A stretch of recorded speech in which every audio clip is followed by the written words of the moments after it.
you've gone on some missions with Gift of the Givers. We read about them in the book. Can you tell us about your most memorable mission with Gift of the Givers? I'm sure they're all memorable for different reasons, but which one sticks out in your head the most?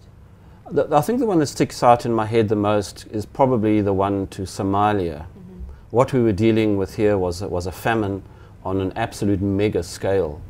And it's not the disaster that actually gives you the memories, it's the nature of the people.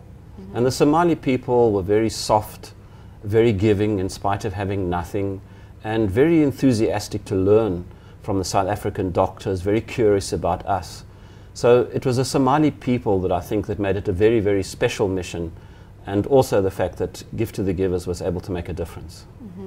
Now, what was it like going back and writing all of these stories and in some cases learning about the mission for the first time or reliving it?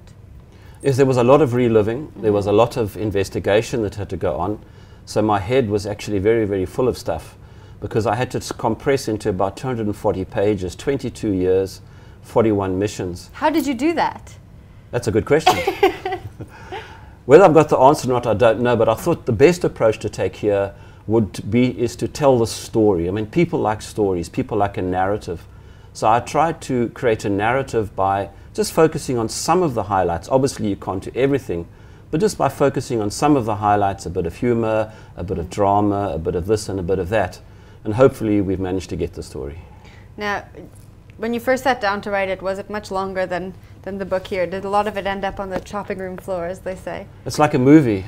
Most of the movie is on the editing floor. Right. Yes.